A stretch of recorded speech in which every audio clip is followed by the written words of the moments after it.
¿Qué es el crecimiento económico?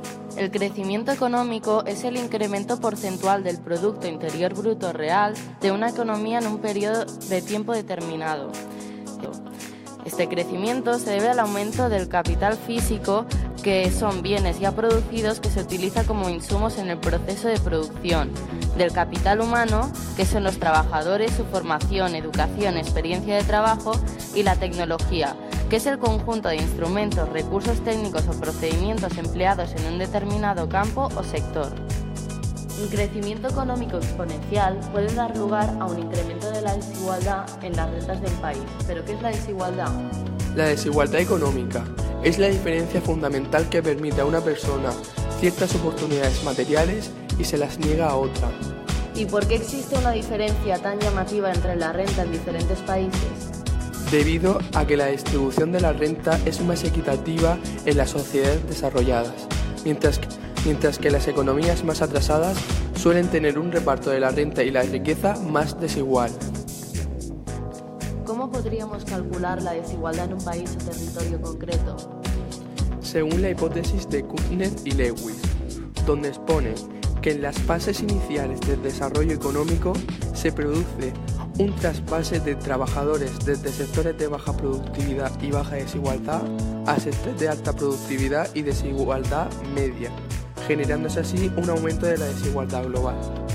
El resultado final es que la desigualdad aumenta inicialmente con el desarrollo, pero posteriormente se reduce a partir de niveles suficientemente altos de renta. ¿Y cómo podemos representar esto con datos?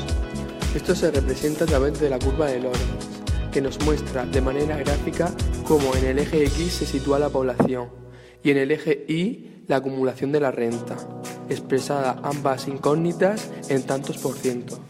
¿Y cómo interpretamos esta gráfica?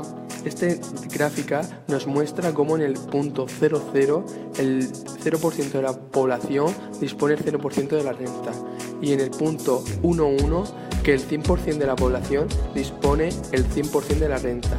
Por lo tanto, no tendremos ninguna desigualdad en el reparto de la riqueza. Pero esta desigualdad repercute en el nivel de pobreza, según las rentas de un país. Pero, ¿qué entendemos por pobreza? La pobreza se puede definir como una carencia de los bienes y servicios necesarios para satisfacer las necesidades básicas. Existen dos tipos de pobreza. La pobreza relativa se refiere a la situación del individuo independientemente de la de los demás, y existe cuando éste no puede satisfacer sus necesidades físicas, falta de nutrición, vestimenta o vivienda. La pobreza absoluta es el número de ciudadanos que en un determinado país viven por debajo de un cierto umbral de renta. Según el Banco Mundial, se suele fijar entre $1 o $2 por día, traducida a moneda y precios locales. Según los datos de la ONU, una séptima parte de la población mundial, más de 1.000 millones de personas, viven en condiciones de pobreza. ¿Y cómo se mide la pobreza? La pobreza la miden los sociólogos y los economistas definiendo una cesta o una canasta básica de bienes y servicios, y se cuantifica el valor de esta, obteniendo así datos sobre los ingresos de las personas o las familias. Aquellos que no tengan ingresos suficientes como para adquirir dicha cesta básica se considera que están en condiciones de pobreza, pudiéndose calcular así el porcentaje de los pobres que existen en la población total. Puede adoptarse diversos criterios para hacer estas mediciones, dando por resultado la distinción entre varios niveles de pobreza: relativa, crítica, extrema, etc. No es una forma de medir la pobreza al 100% segura, pero es la que se suele utilizar para tener una idea general.